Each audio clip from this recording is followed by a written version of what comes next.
Hi guys, welcome back to the channel and welcome to another episode of Back to Basics. By popular request, today I'm showing you how to make my giant Yorkshire pudding. For all of you who live in the UK, you probably know what the Yorkshire pudding is, but for you guys who live abroad, Yorkshire pudding is basically a side dish that normally accompanies our Sunday dinner. It is originated in Yorkshire and the first recipe was ever recorded was 1737. It is very novelty idea, it is very straightforward to make, but it does take a little bit of practice to get this right. And I must warn you in advance, guys, that the results vary quite a lot depending on the oven.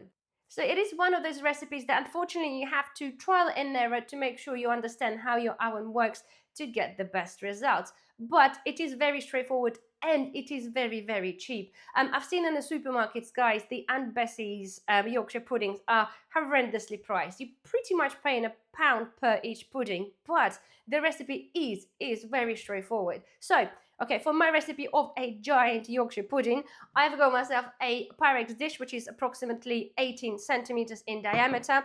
Will require 70 grams of flour, 100 grams of milk or 100 milliliters of milk, 1 egg, and some oil. In this instance, and in all of my instances, I choose to use olive oil.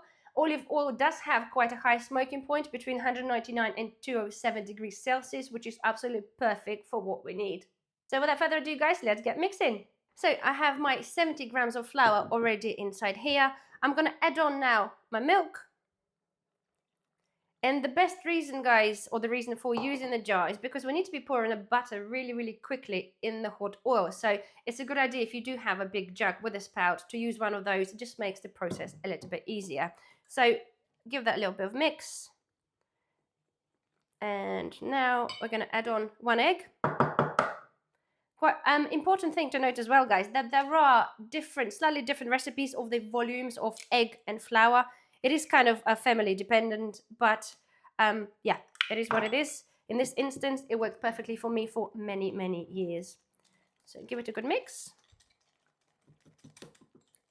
It pretty much looks like pancake batter, just a thick one.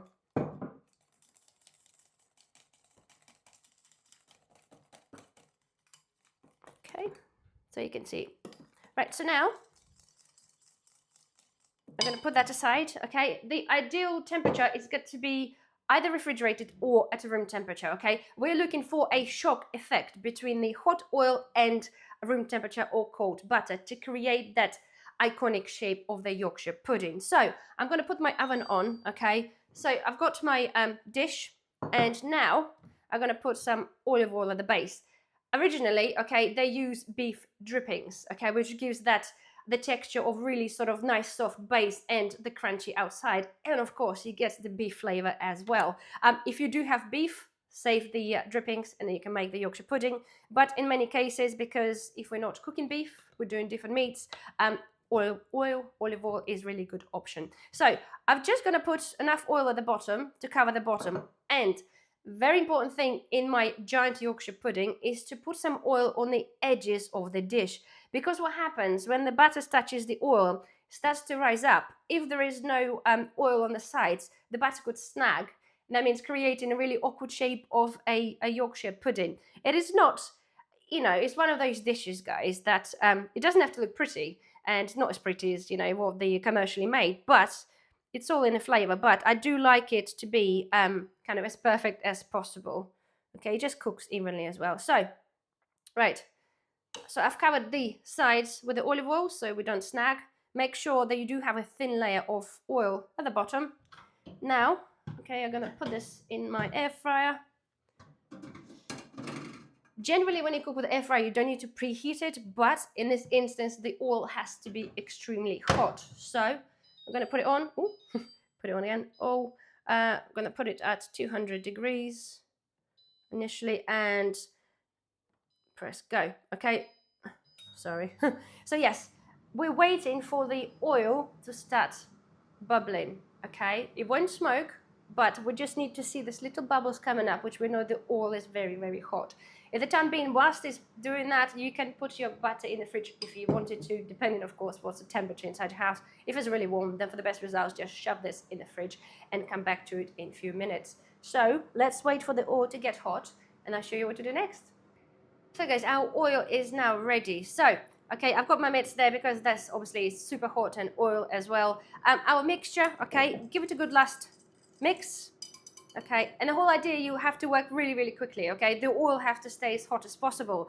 You can't take the tray out and pour it, put it down on the wooden bit, pour this in, and then obviously, you know, put this back in there. But it's all kind of time, and the oil will cool down. Not a lot, but it will cool down. So the best idea is to pull the tray out, support it, pour the stuff in, and quickly shove it back in there. I gotta say, it's gotta be a tad awkward because I'm gonna be doing this into the camera, but wish me luck. Right, so light goes on. Keep the oven running, okay, and I'm going to pull this out and support it. Quickly pour the butter in, okay, and quickly shut the door, and you'll soon start to see it puffing up. It's going to take about 15 to 20 minutes. It will start browning on the edges and it will start raising up. So I shall see you guys when it's done.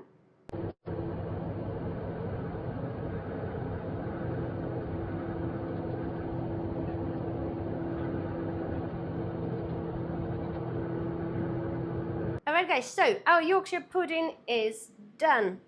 Okay, be very, very careful. Obviously it's very, very hot.